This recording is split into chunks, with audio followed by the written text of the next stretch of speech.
কাঁকরোল ভাজা করে নিলাম। কাঁকরোল ভাজা খুবই ভালো লাগে খেতে, তার জন্য কাঁকরোল ভাজলাম। এই দেখো বন্ধুরা, কাঁকরোল ভাজা, সাথে আছে বেগুন ভাজা। আমার স্বামী আবার কাঁকরোল ভাজা খায় না, তার জন্য 3 পিস দিয়ে দিলাম বেগুন ভাজা হয়ে গেলে, কাঁকরোল ভাজা হয়ে গেলে তারপরে এই জিয়াল মাছগুলো ভুজে সুন্দর করে এই কচুরমুখী দিয়ে রান্না করব।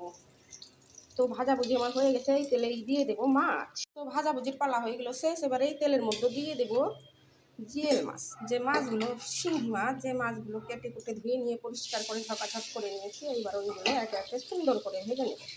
তারপরে ভাজাভুজি হয়ে গেলে কচুরমুখী রান্না করব। আমার কিন্তু সমস্ত মাছ ভাজাভুজি শেষ হয়ে গিয়েছে। তারপর সব মাছগুলো ভেজে নিয়েছি। আর এখন কিন্তু বৃষ্টির সময় সমস্ত মাছের ডিম হবে। আর এই যে জিল মাছের অনেকটা ডিম বেরিয়েছে, ডিমগুলো ভাজাভুজি আমার শেষ, মাছ পুরো ভাজাভুজি শেষ। এবার এই তেলের মধ্যে দিয়ে দেব জিরে, গোটা লঙ্কা আর দুটো জিরে, তেজপাতা আর লঙ্কা। এইগুলো একটু ভালো করে নেড়ে চেড়ে এর মধ্যে দিয়ে দেবো কচুরমুখীগুলো।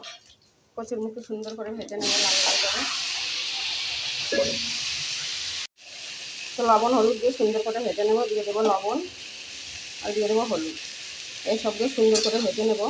কচুরমুখী যত ভাজা হবে তত কিন্তু লালা লালা হবে না, কচুরমুখী একটু লালা লালা হয়, তার জন্য খুব সুন্দর করে একটু টাইম নিয়ে ভেজে নেব। মাছ ভাজাভুজি শেষ আমার। এবার কচুরমুখী ভেজে তারপরে জল দিয়ে দেবো। তো আমার কচুরমুখী ভাজাভুজির পালা শেষ। এবার দিয়ে দেবো জল।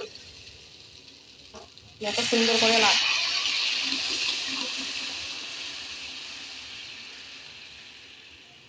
সুন্দর করে লাল লাল করে কচুরমুখীগুলো ভেজে নিয়েছি।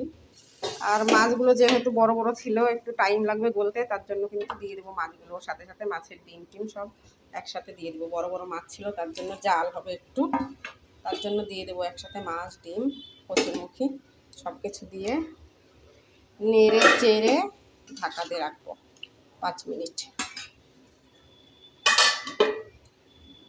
তো আমার তরকারি একদম রেডি, দেখো বন্ধুরা, হয়ে গেছে কচুরমুখী দিয়ে জিয়েল মাছ। এবার আমার শ্বশুরের থালাটা গুছিয়ে নেব। সবার আগে তো শ্বশুর শাশুড়িকে খেতে দিতে হয়, তো দেখো থালাটা গুছিয়ে নেব। সাথে আছে কাঁকরোল ভাজা, লেবু, লঙ্কা, পেঁয়াজ আর কচুরমুখীর তরকারি। তো অবশ্যই আপনারা একটা লাইক কমেন্ট শেয়ার করবেন, কীরকম হয়েছে কি না হয়েছে তরকারি, আর দেখতে কীরকম হয়েছে অবশ্যই বলবেন বন্ধুরা। এটা আমার শ্বশুরের থালা, এখন সবার আগে শ্বশুরকেই দেবো খেতে, তো অবশ্যই বলবেন।